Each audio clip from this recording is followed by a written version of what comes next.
جن قوموں کے اندر ایثار کا جذبہ بھی ہو اور قربانی کا جذبہ بھی ہو۔ قومیں وہ لوگ جو ہاتھ پہ ہاتھ دھر کے بیٹھے رہتے ہیں اور ان کے اندر نہ ایثار کا جذبہ ہوتا ہے اور نہ ان کے اندر قربانی کا جذبہ ہوتا ہے، ایسے لوگوں کو سہل پسند کہا جاتا ہے۔ سہل پسند، آرام طلب۔ تو قومیں سہل پسندی سے نہیں بنتی، قومیں ہمیشہ ایثار اور قربانی سے بنتی ہیں۔ ایثار کا معنی، مطلب اور مفہوم یہ ہے کہ حق تو آدمی کا اپنا ہو، حق اس کا اپنا ہو، لیکن وہ اپنے مسلمان بھائی کے لیے، اپنے قریبی کے لیے وہ اپنا حق چھوڑ دے اور اپنے بھائی کو اپنا حق دے دے،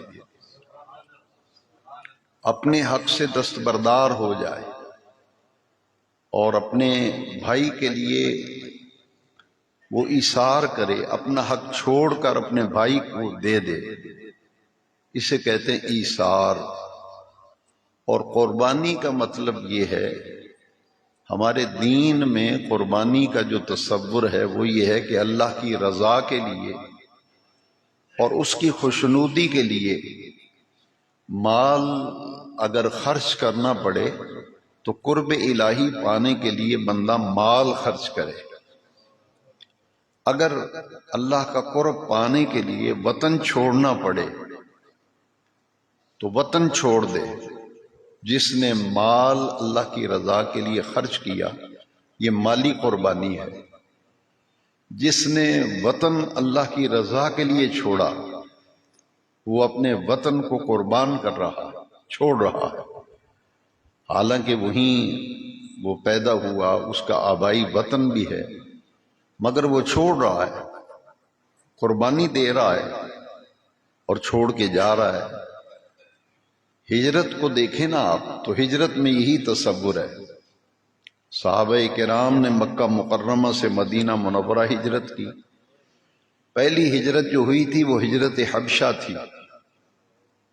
صحابہ کرام مکہ شریف چھوڑ کر حبشے میں جا کے آباد ہو گئے۔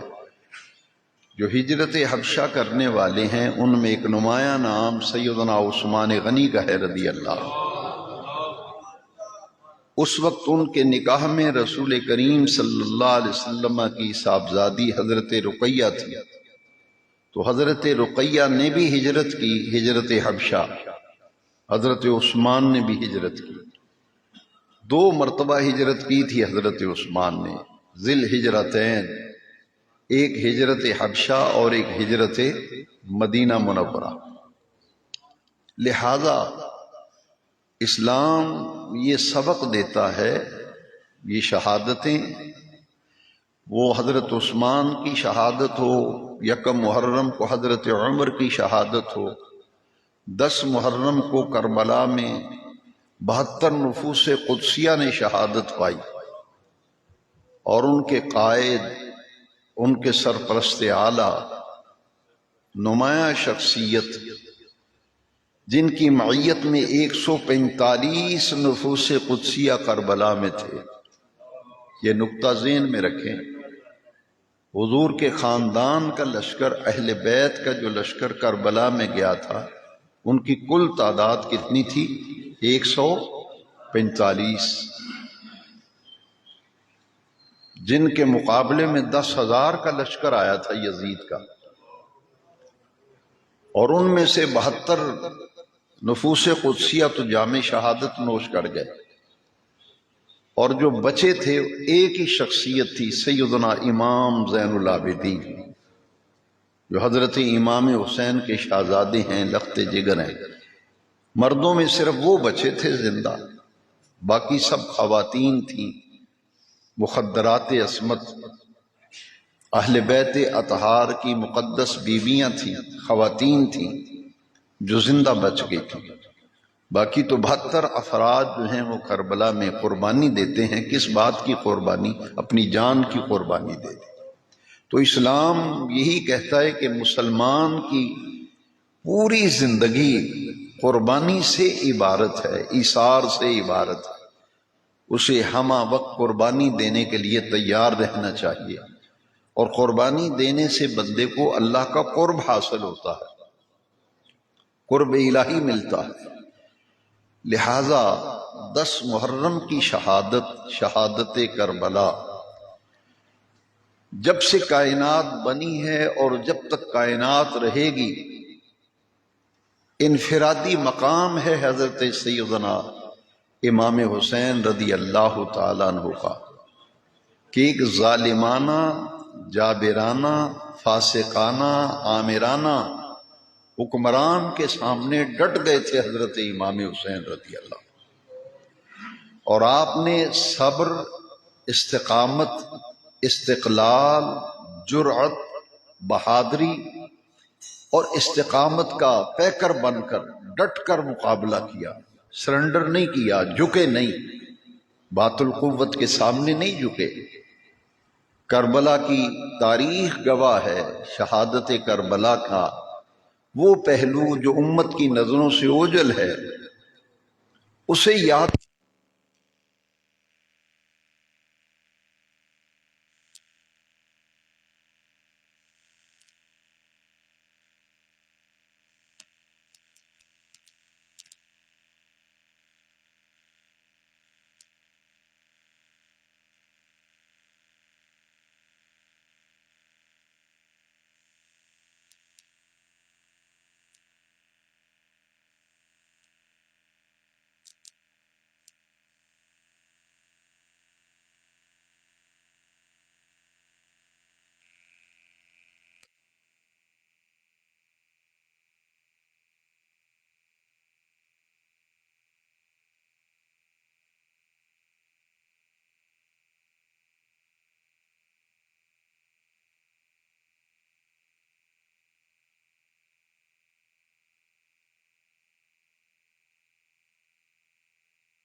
نانا جان کے دین کو قائم کر دیں، اپنے دین کو بچا لیں، نظام خلافت کو بچا لیں. لہذا امام حسین رضی اللہ عنہ نے دوسرا راستہ اختیار کیا، اور ہمیشہ کے لیے یزید کا تو نام و نشان مٹ گیا، یزید کا نام و نشان مٹ گیا، نسل ختم ہو گئی. لیکن امام علی مقام، آپ کا نام بھی ہمیشہ کے لیے زندہ و جاوید ہو گیا، اور آپ کا خاندان بھی ہر شہر میں، ہر بستی گاؤں میں آپ کو 2-4 سادات کے گھر مل جائیں گے. یعنی یزید کا خاندان تو نہیں ملے گا کہیں کہ ہر گلی محلے میں کوئی غلام حسین، کوئی محمد حسین، کوئی فدا حسین.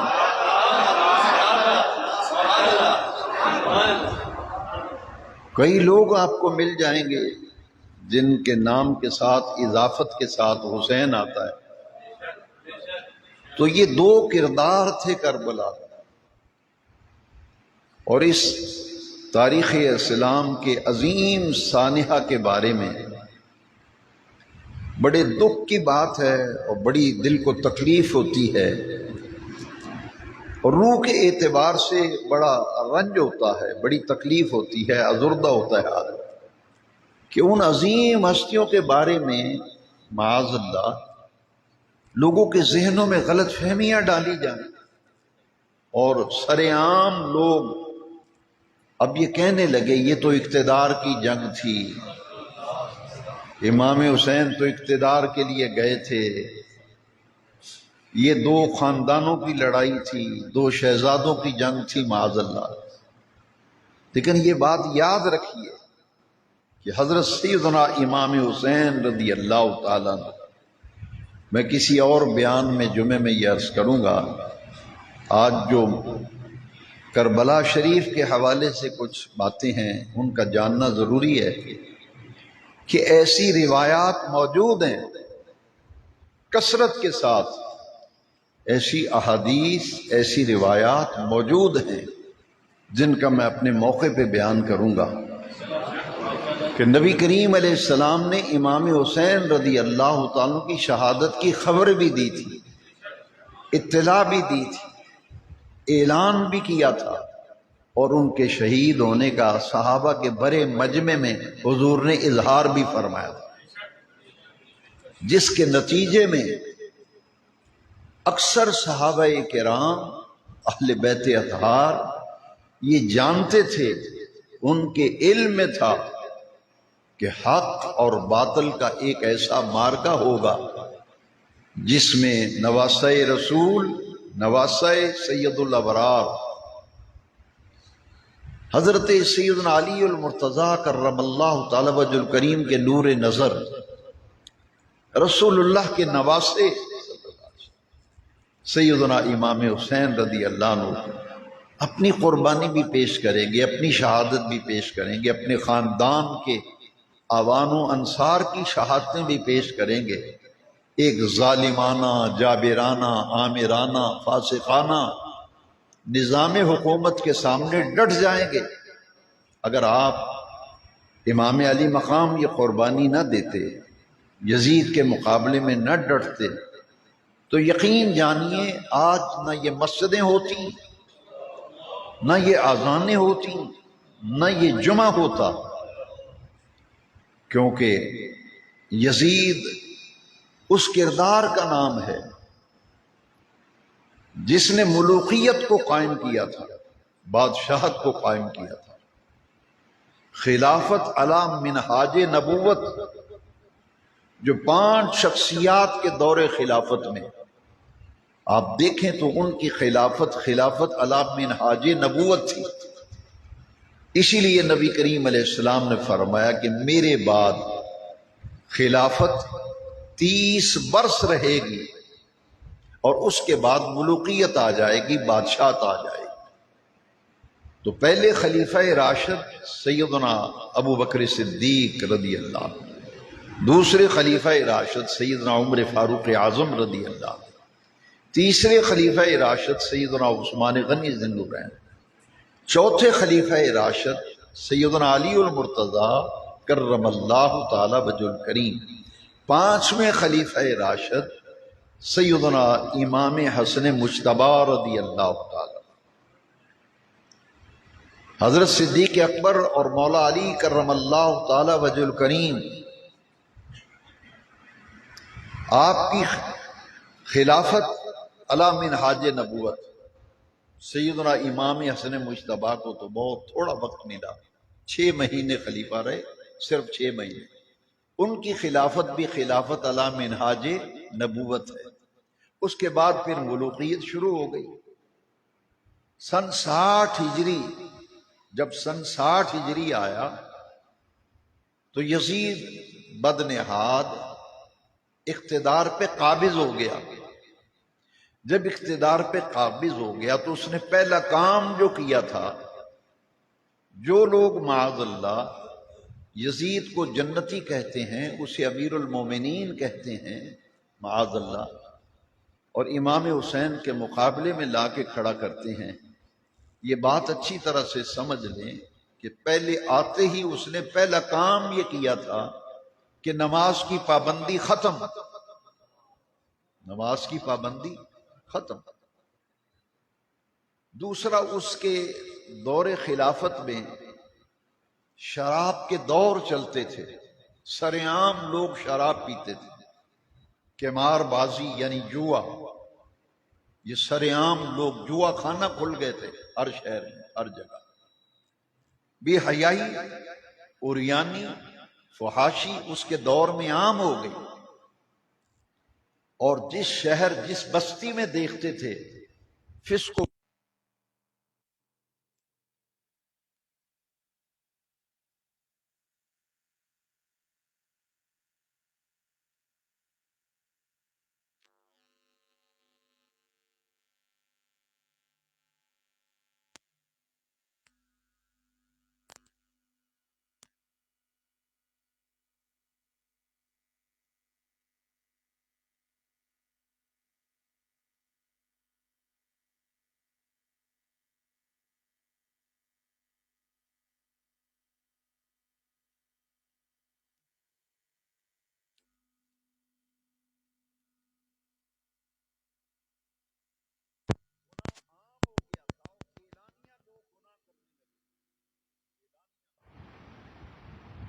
اللہ کی نافرمانی ہوتی تھی اعلانیہ۔ اب اس میں یہ ضروری تھا کہ امام عالی مقام نے یہ دیکھا کہ قیامت کے دن جب اللہ کریم کی بارگاہ میں پوچھا گیا کہ حسین تم موجود تھے، اور تمہاری موجودگی میں تمہارے نانا جان کی شریعت مطہرہ کا مذاق اڑایا گیا، ان کے دین کی دھجیاں اڑائی گئی، بغاوت کی گئی، تو تم نے اس میں اپنا کردار کیوں نہیں ادا کیا؟ یہ نبی کریم علیہ السلام کی حدیث ہے، من رعا منکم منکرا، یہ کربلا کا سارا مارکا اس حدیث کی روشنی میں سمجھیے۔ کہتے ہیں کہ امام حسین کیوں نکلے تھے؟ یزید تو حکمران تھا، انہوں نے کیوں بغاوت کی تھی؟ تو یہ حدیث شریف سن لیں، سارے شکوک و شبہات دور ہو جائے۔ من رعا منکم منکرا فلیغیرہ بیدہ، جب تم کہیں برائی ہوتے ہوئے دیکھو، اعلانیہ برائی ہو رہی ہے، اعلانیہ گناہ ہو رہا ہے، تو ہمارا دین ہمیں یہ کہتا ہے کہ اگر تمہارے پاس طاقت ہے، تمہارے پاس قوت ہے، تو پوری طاقت پوری قوت کے ساتھ اس برائی کو جڑ سے اکھاڑ کر پھینک دو، اس کا خاتمہ کرو۔ اور اگر تم برائی ختم کرنے، برائی سے روکنے کی طاقت نہیں رکھتے، فَبِلِسَانِهِ، تو پھر اپنی زبان سے اس کو سمجھاؤ۔ ایک ہے طاقت کے زور پر روکنا، قوت سے روکنا۔ اگر ہمارے اندر یہ طاقت نہیں ہے تو پھر ہمارا دین یہ کہتا ہے، نبی کریم صلی اللہ علیہ وسلم نے فرمایا، پھر اپنی زبان سے روکو، پھر اپنی زبان سے سمجھاؤ، روکو، تاکہ وہ باز آ جائے۔ لیکن اگر نہ برائی کو روکنے کی طاقت ہے، نہ قوت ہے، ماحول ایسا ہے، حالات ایسے ہیں کہ اگر آپ زبان سے روکیں گے تو خرابیاں پیدا ہوں گی، گڑبڑ ہو جائے گی، تو پھر ہمارا دین یہ کہتا ہے کہ پھر دل کے اندر برائی کو برائی جانو۔ نہ طاقت سے روک سکتے ہیں، نہ زبان سے کچھ کہہ سکتے ہیں۔ آج ہمارا معاشرہ جو ہے، جس میں آپ رہ رہے ہیں اور میں رہ رہا ہوں، آج ایسے حالات پیدا ہو گئے، الا ماشاء اللہ، اگر کوئی گھر بچا ہوا ہو تو یہ ذالک فضل اللہ یؤتیہ من یشاء، وہ گھرانہ اللہ کا شکر کرے، اس گھر میں رہنے والے اللہ کا شکر کرے۔ لیکن اکثر و بیشتر ہمارا یہ حال ہے کہ ہم اپنی بیوی، اپنی بیٹیوں، بیٹوں کو نہ طاقت سے روک سکتے ہیں، نہ زبان سے کہہ سکتے ہیں۔ اب یہ وقت آ گیا کہ دل کے اندر تو برائی کو برائی جانے، دل کے اندر بدی کو بدی جانے، لیکن یہ جو آخری بات ہے نا، ایک ہے طاقت سے روکنا، ایک ہے زبان سے روکنا، اور ایک ہے دل میں برائی کو برائی جاننا۔ بس یہ درجہ ذرا غور سے توجہ کر کے اس حدیث کو سنیں، مسلم شریف کی یہ حدیث ہے۔ یہ آخری درجہ جو ہے نا، نہ طاقت سے روک سکتے ہیں، نہ زبان سے، لیکن دل سے برائی کو برائی سمجھیں۔ کہ یہ برا کام ہو رہا ہے، غلط ہو رہا ہے، حضور نے فرمایا ذالک اضعف الایمان، یہ ایمان کا کمزور ترین درجہ ہے، یہ ایمان کا کمزور ترین درجہ ہے کہ نہ طاقت سے ہم بچوں کو روک سکتے ہیں، نہ بیوی کو، نہ بیٹیوں کو، نہ معاشرے گلی محلے میں گند ہو، نہ طاقت سے روک سکتے ہیں۔ زبان سے کہیں تو لڑائی ہوتی ہے، فساد مچتا ہے، خرابیاں پیدا ہوتی ہیں، گھر میں جھگڑا ہوتا ہے، لہذا پھر کیا کرتا ہے بندہ کہ وہ دل میں برائی کو برائی سمجھے۔ لیکن حضور نے فرمایا یہ ذالک اضعف الایمان، یہ ایمان کا کمزور ترین درجہ۔ اب اس حدیث کو سننے کے بعد واقع کربلا، اس پر غور کرنے کی ضرورت ہے۔ ہر سال محرم شریف آتا ہے، ہم ان حقائق کو کبھی سوچتے نہیں کہ اتنا بڑا سانحہ کہ خاندان، اور خاندان بھی وہ پوری دنیا میں تمام خاندانوں سے، تمام قبیلوں سے سب سے افضل قبیلہ، وہ رسول اللہ کا گھرانہ، نسب کے اعتبار سے عالی نسب، شخصیت سیدنا امام حسین رضی اللہ۔ اتنی بڑی بات کہ اپنی خاندان کے چھوٹے چھوٹے بچے، دیکھیے 6 ماہ عمر ہے، 6 ماہ عمر ہے حضرت علی اصغر، وہ تو 6 ماہ عمر تھے۔ سیدنا علی اکبر کی عمر مبارک 18 برس۔ اب یہ نوخیز کلیاں سیدہ زینب سلام اللہ علیہ، ان کے بالکل 2 ننھے ننھے چھوٹے چھوٹے پھول تھے، ایک شہزادے کا نام عون تھا اور ایک شہزادے کا نام محمد تھا، یہ بھی کربلا کے شہداء۔ چھوٹے چھوٹے بچے قربانی، ذرا غور کیجئے، پھر سوچنا پڑے گا اتنی بڑی قربانیاں کس کاز کے لیے، کس مقصد کے لیے قربانیاں دی گئیں۔ اگر کہتے ہیں کہ حسین خاموش ہو جاتے،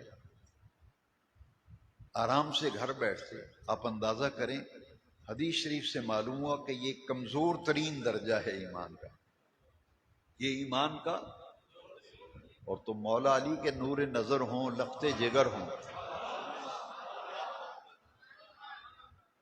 کیا اپنے ایمان کی طرح ان کا ایمان سمجھ رہا ہے؟ ایمان کی اعلیٰ ترین، میرے جملوں پہ غور کریں، ایمان کی اعلیٰ ترین کیفیات اور ایمان کا اعلیٰ ترین درجہ اس وجود کو حاصل تھا جس کا نام حسین ابن علی ہے۔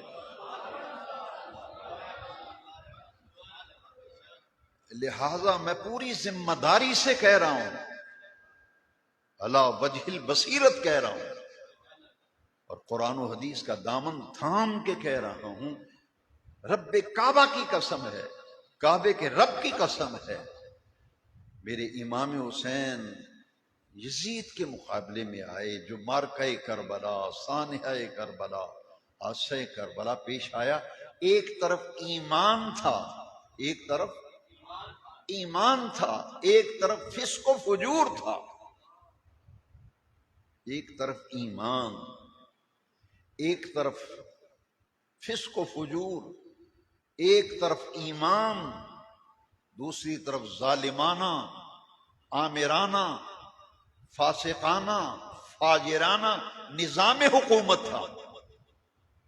حسین اس لیے آئے تھے کہ رسول اللہ کا نواسہ موجود ہے، حضور کا خاندان موجود ہے، تو ان کے ہوتے ہوئے ان کے نانا جان کے نظام خلافت کی دھجیاں اڑا کر ظالمانہ نظام حکومت قائم کیا جائے، فاسقانہ نظام حکومت قائم کیا جائے، آمرانہ نظام حکومت قائم کیا جائے۔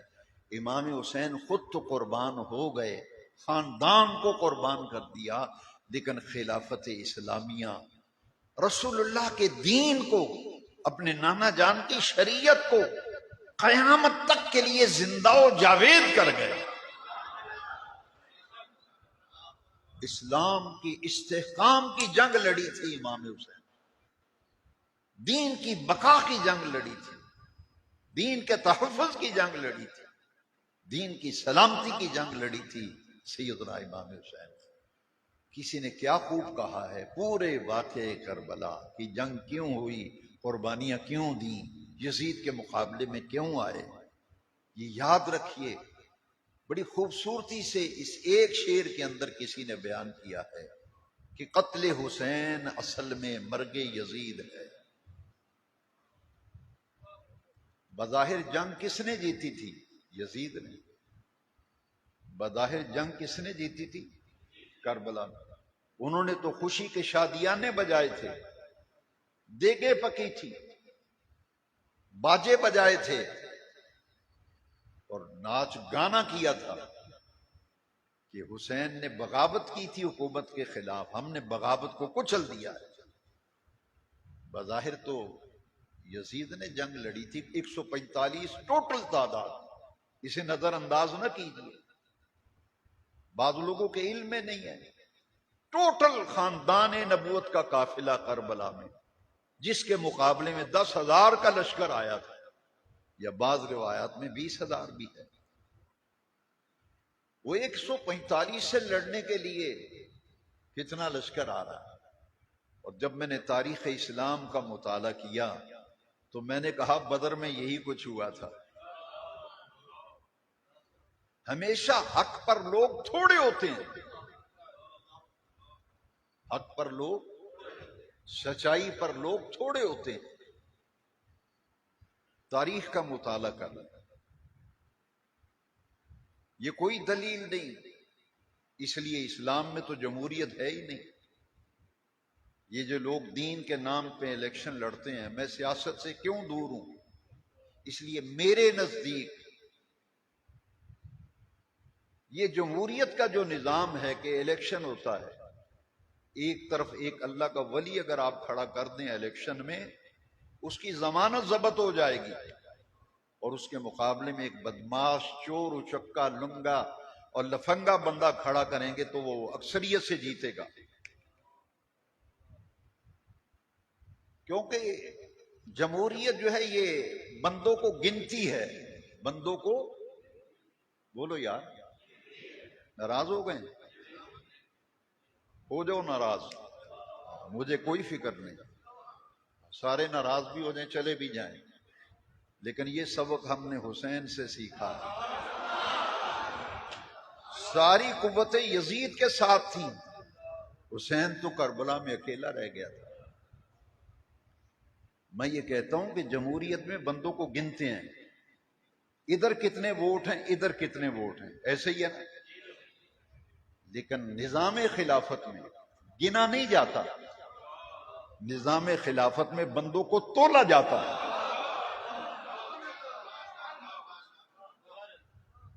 بندوں کو، یا متقی آدمی کو کوئی ووٹ نہیں دیتا، پرہیزگار کو کوئی ووٹ نہیں دیتا. کیوں؟ اس لیے کہتے ہیں مولوی کا کیا کام سیاست ہے. جو لوگ، میں نے بہت تکلیفیں اٹھائیں، بہت تکلیفیں اٹھائیں، میں آپ کو بتا نہیں سکتا. اب بھی میں تکلیفیں اٹھا رہا ہوں انہی لوگوں کے ہاتھوں. میرا صرف یہ قصور ہے، میں یہ کہتا ہوں کہ الیکشن میں گنتی ہوتی ہے ووٹوں کی، اسلام میں گنتی نہیں ہے. اسلام میں گنتی نہیں ہے. اسلام یہ کہتا ہے خلیفہ وہ ہوگا ان اکرمکم عند اللہ اتقاکم، جو سب سے زیادہ متقی ہوگا، جو سب سے زیادہ پرہیزگار ہوگا. تو جمہوریت میں بندوں کو گنا جاتا ہے، اور دین گننے کا نہیں کہتا. اگر ایک طرف خدا اللہ مجھے معاف کرے، اللہ مجھے معاف کرے، ایک طرف مسجد میں جمعہ ہو رہا ہو اور یہاں کوئی ٹورنامنٹ ہو رہا ہو، کئی دفعہ میں نے آزمایا، اپنے شہر میں آزمایا، جمعہ ہو رہا ہے ادھر اسی وقت ٹورنامنٹ ہو رہا ہے، میچ ہو رہا ہے، اور کیا ہوتا ہے کہ مسجد میں گنتی کے چند نمازی ہوتے ہیں. یہاں تک کہ اگر کوئی انگلینڈ میں میچ ہو رہا ہے، نیوزی لینڈ میں میچ ہو رہا ہے، تو لوگ نہ نماز پڑھنے آتے ہیں نہ جمعہ پڑھنے آتے ہیں۔ میں نے پوچھا نمازی بہت کم ہے میری مسجد میں، بات کیا ہے؟ کہتے ہیں میچ لگا ہوا ہے، لوگ بازار میں میچ دیکھ رہے ہیں۔ اگر گنتی کرنی ہے تو پھر یہ عالم ہے، لیکن اسلام یہ کہتا ہے کہ باقی سارے فجر کے وقت گھر میں سوئے ہوئے ہیں، لیکن ایک شخص جس کے گھر میں روٹی نہیں کھانے کے لیے جوتا گانٹتا ہے گلی کی نکر پہ بیٹھ کے، لیکن وہ فجر کی نماز جب پڑھنے آتا ہے تو ہمارا دین یہ کہتا ہے وہ ان سب سے افضل ہے۔ بس یہ میرا قصور ہے جس کی میں آج تک اپنے ہی بچوں کے ہاتھوں سزا بھگت رہا ہوں۔ اس لیے یہی کربلا، یہ میں نے ساری باتیں اس لیے کی ہیں کہ کربلا کے واقعے پر غور کرنے کی ضرورت ہے، جو اس کا اصل پہلو ہے۔ ان پاک ہستیوں کا تذکرہ سننا، ان کی شہادتوں کے واقعات سننا، یہ تو ایمان کو تازگی بخشتا ہے، ایمان کو تقویت بخشتا ہے، لیکن وہ مقصد جس کے لیے اتنی بڑی قربانیاں دی گئیں، وہ مقصد کیا تھا؟ خواجہ غریب نواز خواجہ معین الدین چشتی اجمیری نے کربلا کی شہادت کا مقصد بیان کیا کہ قربانیاں کیوں دی گئیں، چھوٹے چھوٹے بچے کیوں ذبح کرائے گئے۔ پورے خاندان میں سے پورے 145 نفوس قدسیہ کا قافلہ کربلا میں گیا تھا، اور اس میں ایک ہی شخصیت بچی تھی، مردوں میں صرف ایک ہی شخصیت۔ اس لیے واقعہ کربلا کا عینی شاہد، یہ میری بات بڑی توجہ سے سنیے، بڑی باریکی کی بات ہے، جو باشعور لوگ ہیں بات کو سمجھنا چاہتے ہیں اور بات سمجھنے کے لیے جمعہ پڑھنے آتے ہیں، وہ پھر میرے لفظوں پہ غور کریں کہ پورے کربلا کے واقعے کے اللہ کی عزت کی قسم، حضور کے خاندان میں سے جو آنکھوں دیکھا حال ایک ہی گواہ تھا، جس کا نام سیدنا امام زین العابدین تھا، جن کا لقب سجاد ہے، جن کا لقب بیمار کربلا ہے۔ یہ بھی اس لیے بچے تھے کہ اللہ کریم نے انہیں بیمار کر دیا، علالت ہو گئی۔ انہوں نے چاہا اپنے ابا جان سے کہا، جب آخری وقت میں امام علی مقام میدان میں جانے لگے تو انہوں نے کہا ابا جان سب نے قربانیاں دے دی، میں بچ گیا ہوں، میں آپ کو نہیں جانے دوں گا، پہلے میں قربانی دوں گا۔ فرمایا نہیں بیٹا، تجھے جو بیمار کیا گیا ہے اور تم اٹھ کے چل بھی نہیں سکتے، اتنی بیماری غالب آ گئی کیوں؟ رب نے غالب کی ہے۔ فرمایا میری نسل تجھ سے چلے گی، رسول اللہ کا خاندان تجھ سے آگے بڑھے گا، اس لیے حکمت کے تحت تجھے بیمار کیا گیا۔ تو کربلا کے عینی شاہد تو حضرت زین العابدین۔ یہ واقع کربلا ہم سنتے سناتے ہیں، لیکن یاد رکھیے یہ ایسا سانحہ تھا کہ پوری زندگی واقع کربلا کے بعد سیدنا امام زین العابدین کو کسی نے نہ ہنستے دیکھا نہ کبھی مسکراتے دیکھا۔ مسکراہٹیں چھین لی تھی واقع کربلا نے۔ اور پھر امام زین العابدین جب پانی پیا کرتے تھے، پانی پینے سے پہلے زار و قطار روتے تھے، کربلا کی شہادتیں سامنے آ جاتی، یہاں تک کہ اگر گلی میں سے قصاب گوشت بناتا اور گوشت لٹکاتا ہے نا قصاب، بکرا ذبح کر کے کھال اٹھا کر کچھ حصہ اوپر کنڈے سے لٹکا دیتا ہے، کچھ بوٹیاں بناتا ہے۔ امام زین العابدین بازار میں سے جب دمشق کے بازار میں سے گزرے تو دیکھا ایک قصاب بوٹیاں کر رہا ہے، گوشت بنا رہا ہے۔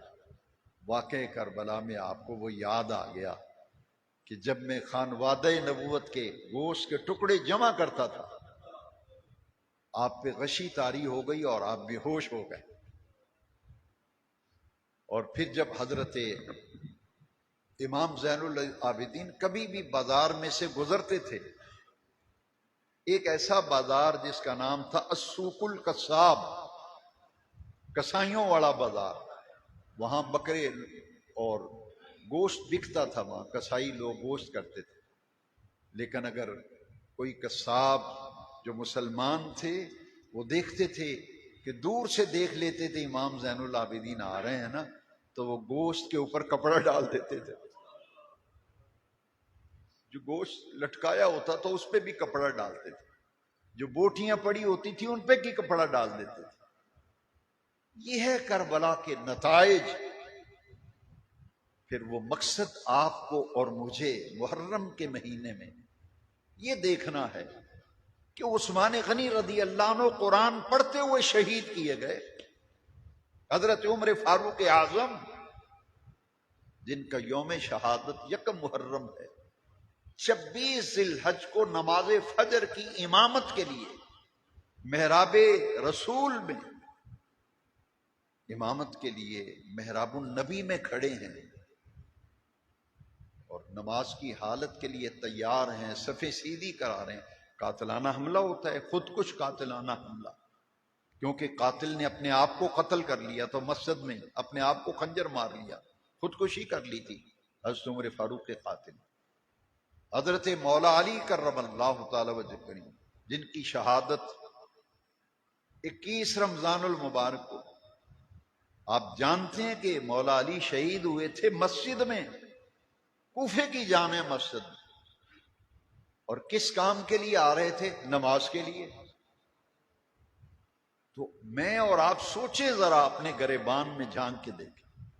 ہم ان کی محفلیں بھی کر رہے ہیں، دیگیں بھی پکا رہے ہیں، لنگر بھی پک رہا ہے، سب کچھ ہم کر رہے ہیں، لیکن ان ہستیوں نے جو قربانیاں دیں اس کا تقاضا کیا ہے؟ وہ تو قرآن پڑھتے ہوئے شہید کیے گئے. اور ہماری جب شادی ہوئی، ہماری بیگم صاحبہ کو جہیز میں جو قرآن ریشمی غلاف میں لپیٹ کے دیا گیا تھا وہ تو اسی طرح پڑا ہوا ہے، اس کی تو کھول کے کبھی تلاوت نہیں کی.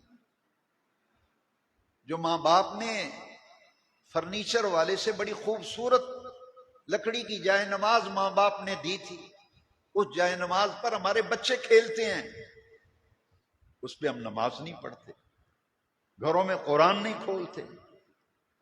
ذرا غور کیجئے، کربلا کی شہادت کا جو سب سے بڑا سبق ہے، نمایاں سبق ہے، ظالم جابر عامر فاسق کے سامنے ڈٹ جانا، قربانی دے دینا، لیکن سرنڈر نہیں کرنا، جھکنا نہیں باطل کے ساتھ. یہ تھی خوبی. اور دوسرا یہ تھا کہ نماز سے ان ہستیوں کو اتنا پیار نماز سے. حضرت عمر محراب نبی میں شہید ہوئے، مسجد نبی میں شہید ہوئے. مولا علی مسجد میں نماز فجر کے لیے آتے ہوئے شہید ہوئے. عثمان قرآن پڑھتے ہوئے شہید ہوئے. اور سخی لجپال حسین وہ شہید ہوئے تو سجدے کی حالت میں ہوئے. اللہ اکبر. سجدے تو اوروں نے بھی کیے مگر حسین تیرا عجب انداز ہے، تو نے وہ سجدہ کیا جس پر خدا کو ناز ہے. اقبال نے بھی کہا کہ اسلام کے دامن میں اسوے کے سوا ہے کیا؟ کہتے ہیں ایک ضرب ید اللہ، ایک سجدہ شبیری. یہ ہے کربلا. ایک سجدہ ہے،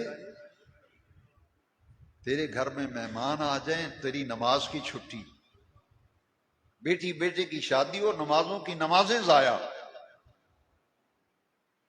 انگلینڈ میں، نیوزی لینڈ میں، ساؤتھ افریقہ میں اگر کرکٹ میچ ہو رہا ہے تو میرے مسلمان بیٹے مسلمان بھائی کی نمازوں پہ نمازیں قضا، ساری رات موبائل سے کھیلنا، فجر کی نماز ضائع.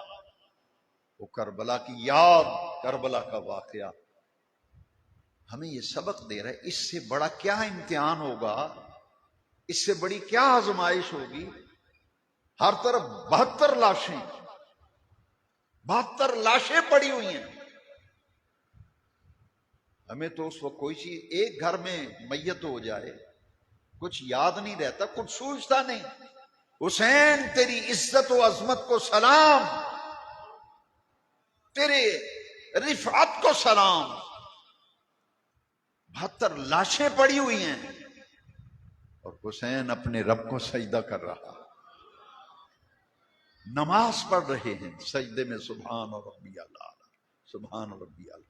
امام پاک نے شہادت پائی تو نماز کی حالت میں شہادت پائی.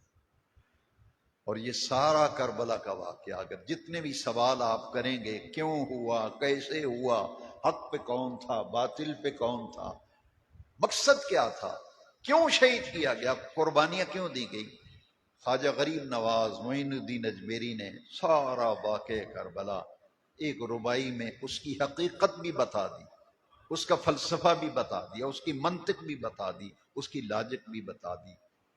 جو تو دلوں میں اہل بیت کی محبت رکھتے ہیں یہ صرف ان کے نام ہے، تو جو ان ہستیوں سے بغض و عناد رکھتے ہیں ان سے ہمیں غرض ہی کوئی نہیں. بھئی ہمیں ان سے کیا لینا دینا، ہم تو اپنے پیار کی بات کرتے ہیں، اور مسلمان ہوتا ہی وہ ہے جو حسین سے پیار کرے. یہ رسول اللہ کے نواسے ہیں جن کی شہادت خبر دیتے ہوئے حضور کی آنکھوں میں آنسو آ گئے تھے. حسین کا ذکر سن کر رونا اور آنکھوں میں آنسو آنا یہ رسول اللہ کی سنت ہے.